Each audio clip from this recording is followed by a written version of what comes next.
नमस्कार सभी कर्मचारियों और पेंशनर्स का एक बार फिर से हार्दिक स्वागत है। फाइनल हुआ डीए। अब इतना मिलेगा डीए। स्वतंत्रता दिवस से पहले तोहफा देने की तैयारी। अब भूल जाइए वेतन आयोग नहीं आएगा, 8वां वेतन आयोग। अब इस फार्मूले से बढ़ेगी सैलरी और पेंशन। अब हर साल बढ़ेगी बेसिक सैलरी और बेसिक पेंशन। साथ ही पुरानी पेंशन बहाली को लेकर आई है गुड न्यूज़। साथ में देंगे आपको 4 और महत्वपूर्ण इन्फॉर्मेशन। यदि जानकारी पसंद आए तो वीडियो को लाइक कीजिएगा। चैनल पे पहली बार आई हैं तो प्लीज़ चैनल को सब्सक्राइब कीजिएगा, क्योंकि आपसे जुड़े तमाम तरह के महत्वपूर्ण आदेश वीडियो और इन्फॉर्मेशन हम यहाँ पर लाते रहते हैं।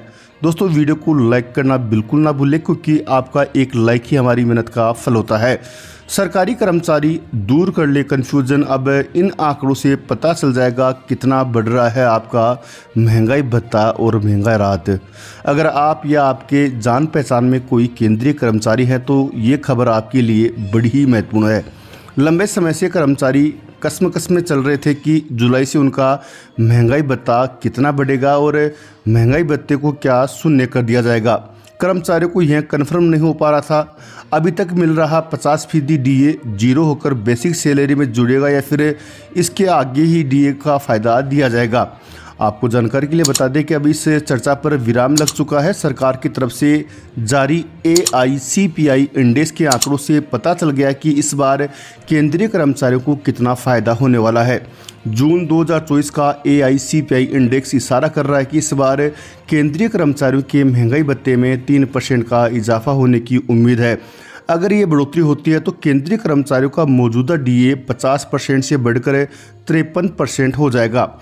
ये अनुमान केवल AICPI इंडेक्स के आधार पर मानकर लगाया गया है।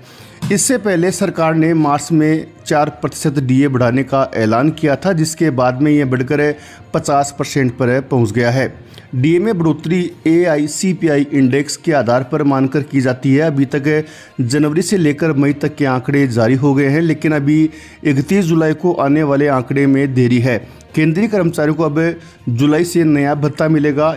इसका अभी तक आधिकारिक ऐलान नहीं किया गया, लेकिन अनुमान है कि सरकार रक्षाबंधन या 15 अगस्त तक इसका ऐलान कर सकती है। यदि इस समय ऐलान नहीं किया जाता है तो फिर सितंबर में तो कन्फर्म डीए और डीआर का ऐलान केंद्र सरकार के द्वारा कर दिया जाएगा।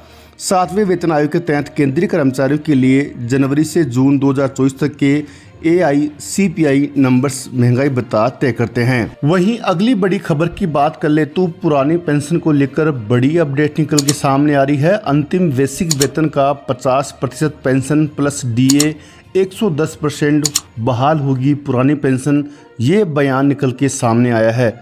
लंबे समय से कर्मचारी पुरानी पेंशन बहाली की मांग कर रहे हैं, लेकिन केंद्र सरकार पुरानी पेंशन लागू न करके NPS में संशोधन करने के लिए कमेटी बनाई है।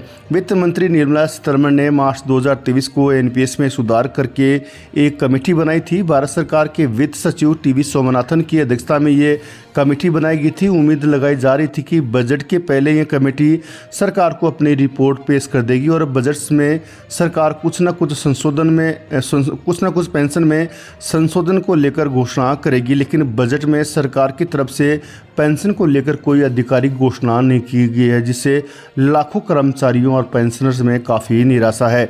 मीडिया से बातचीत करते हुए वित्त सचिव TV सोमनाथन ने पुरानी पेंशन को लेकर बड़ी बात कही थी। तो चलिए सभी बातों को विस्तार से जान लेते हैं। मीडिया ने पूछा था कि आप NPS में संशोधन के लिए बनाई गई कमेटी के मुखिया हैं, तो क्या आप बता सकते हैं कि NPS में अंतिम बेसिक का एक निश्चित भाग पेंशन के रूप में मिलने वाला है, तो वह निश्चित भाग कितना होगा? इस पर वित्त सचिव TV सोमनाथन ने कहा कि NPS में संशोधन किया गया है और कर्मचारियों के अंतिम बेसिक वेतन का 45 से 50% पेंशन के रूप में दिया जा सकता है। हालांकि इसके ऊपर सरकार का निर्णय अंतिम होगा। उसके बाद मीडिया ने दूसरा प्रश्न किया कि नई पेंशन बंद करके पुरानी पेंशन फिर से बहाल क्यों नहीं हो सकती। इस पर वित्त सचिव TV सोमनाथन ने कहा कि हमने पाया कि पुरानी पेंशन योजना फिर से बहाल करना मुमकिन नहीं है। पुरानी पेंशन योजना बहाल करना कहीं से भी व्यावहारिक नहीं है। पुरानी पेंशन फिर से बहाल करना देश की जनता के साथ गद्दारी होगी। यह देश की जनता के खिलाफ है। सरकारी कर्मचारियों को केवल गुमराह किया जा रहा है। नई पेंशन योजना में काफ़ी बड़े फायदे हैं। सरकारी कर्मचारी समझते हैं कि एनपीएस में उनको कुछ नहीं मिलेगा, लेकिन ऐसा नहीं है। आगे मीडिया ने पूछा कि पुरानी पेंशन लागू करने में सरकार को क्या दिक्कत है। इस पर वित्त सचिव टीवी सोमनाथ ने कहा कि ओपीएस लागू करने पर सरकार का काम केवल यही रह जाएगा कि टैक्स जुटाओ और सरकारी कर्मचारियों को पेंशन दो।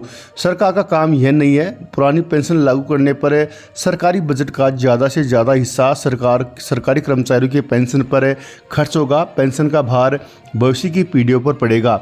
इस पर एनएमओपीएस के राष्ट्रीय अध्यक्ष विजय कुमार बंधु ने अपना बयान जारी किया है। उन्होंने कहा कि इसी तरह का बयानबाजी आज़ादी के समय अंग्रेज़ों के कुछ भारतीय चापलूस भी दिया करते थे कि आज़ादी मुमकिन नहीं है, लेकिन कुछ आज़ादी के मतवाले लड़े व जीते, आज़ादी मिल गई। उसी तरह इस देश में भी 110% पुरानी पेंशन बहाल होगी। आप भाग्य विधाता नहीं हो, एक गवर्नमेंट सर्वेंट हो। और अंग्रेज़ों के उस दौर में भी कुछ लोग ऐसी चापलूसी किया करते थे। अगर यह सरकार ओपीएस लागू नहीं करेगी तो हम सरकार को वोट की चोट देकर सरकार बदल कर पुरानी पेंशन लेंगे। ऐसी तानाशाही वाली सोच के कारण सरकार की उल्टी गिनती पहले ही शुरू हो चुकी है। वहीं अगली बड़ी खबर की बात कर ले तो 8वें वेतन आयोग को लेकर बड़ी अपडेट निकल के सामने आ चुकी है। देश भर के 52 लाख से ज़्यादा केंद्रीय कर्मचारी और राज्य कर्मचारी 8वें पे कमीशन के गठन का इंतज़ार कर रहे हैं। और बजट 2024 में भी कर्मचारी काफ़ी आसान्वित थे कि सरकार के द्वारा 8वें पे कमीशन को लेकर कोई बड़ा ऐलान किया जाएगा, लेकिन बजट में निराशा हाथ लगी है और सरकार की मंशा है कि वह 8वां वेतन आयोग नहीं लाने जा रही है। तो अब आपका सवाल ये होगा कि जब 8वां वेतन आयोग नहीं आएगा तो कर्मचारियों और पेंशनर्स की सैलरी और पेंशन में किस प्रकार बढ़ोतरी होगी। तो आपको जानकारी के लिए बता दें कि सरकार की मंशा वेतन आयोग लाने की बिल्कुल भी नहीं है। सरकार एक फार्मूला लेके आ रही है। उस फार्मूले के आधार पर कर्मचारियों और पेंशनर्स की सैलरी और पेंशन में बढ़ोतरी की जाएगी। उस फार्मूले का नाम है एक्रोइड फार्मूला।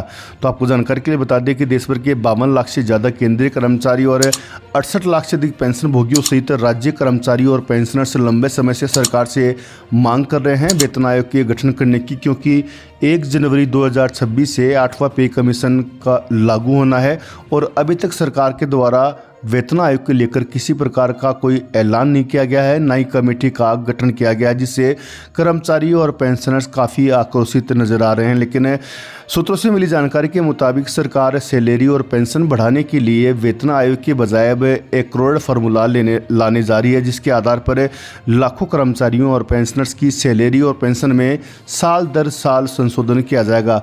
यानी कि आपकी पेंशन और सैलरी हर साल बढ़ेगी और वो एक्रोइड फार्मूले के आधार पर बढ़ेगी। तो अगले वीडियो में हम आपको एक्रोइड फार्मूले के बारे में पूरी जानकारी देने वाले हैं।